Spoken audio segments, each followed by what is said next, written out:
Hi, I'm Paul Vunak, and welcome to Advanced Knife Fighting. First of all, we call this tape Advanced because we're going to teach drills that we've not shown before. It is the drills that make a knife fighter. It is not the techniques. This is the first thing we have to understand. Never has there been a subject taught by so many who know so little. I see in books, I see in magazines, instructors will have you blocking a knife, having you try to disarm the knife out of midair. This is suicide. This is irresponsible. You cannot fight a knife. Get a large industrial magic marker and put it in the hand of a 12-year-old child and let her just flail at you. And you'll have lines up your groin, across your eyelids. And you're going to try to do some technique against a razor, against a man in an alley pissed off at you. So we need to understand the realities of the knife. And what we're going to do is just delineate the points to you that are most important in a knife fight. So hang with me. Now, to talk about myth number 1. Trying to block a knife. Bob.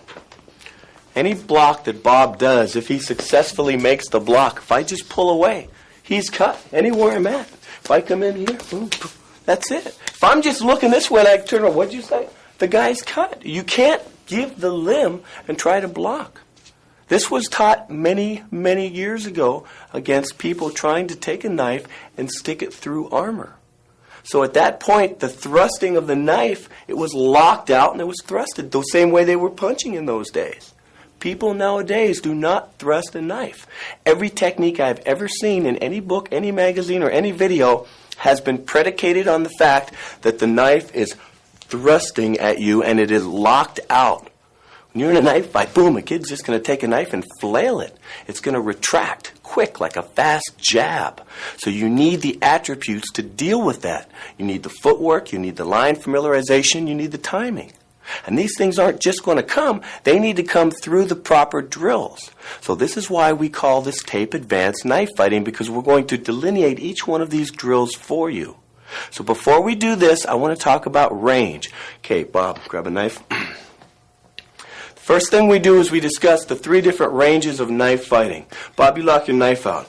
His knife cannot reach my face, but my knife can reach his hand. This is called largo mano range, or long hand range. This is the most important range you need to know about. That is, every time he comes in to you, you're just backing up and cutting the hand. You're using this knife to, as the Filipinos would say, defang the snake. As opposed to the knife coming in and me using a passive hand, stay right there, and then I'm trying to come in and do something else. We've got a slight structural flaw here. So the point that we're trying to make is if you're going to defang the snake, you need to do this on the first beat. So in largo mano range, when this man comes in, you're just backing out and cutting. Every time he comes in at any angle, you're backing out and cutting. I do not need this hand because it's not in the way. So we just keep this hand right here. And we're backing out and using this knife to cut the opponent's knife hand. Now the next range that we come in from largo mano range is called sombrado range, where the knife can touch you. So if he comes with an angle 1, and I try to block this, but for some reason on my cut I miss, well, I'm going to get cut. So this is why we employ the checking hand. So as soon as Bob comes in, boom, that's where the check comes in. Any angle he comes, you have this hand to check. This is the checking hand. If we don't use this checking hand, again, if I miss here, I'm going to catch it. But if we try to put the checking hand in out in largo mano range, you can end up getting your hand cut. So that's the first thing we have to understand is the delineation of the 2 ranges, largo mano to sombrado. And now there's just one last range, and that is your clinch range. This is a range where a headbutt could come in, a knee, an elbow. This is called hubud range. So this is hubud, right from here. This is sombrado range. Just flow with me a little bit. This is sombrado range. We're going to go through all these different blocks with you. And this is largo mano range when we're out in this, boom, just moving around like 2 kickboxers.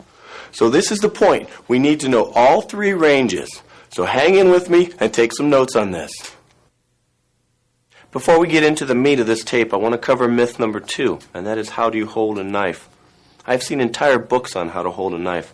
That's absurd. The only thing that counts is timing, footwork, spatial relationship, coordination, and heart when you're in a knife fight. If your thumb is here or if your thumb is here, that is the least important thing.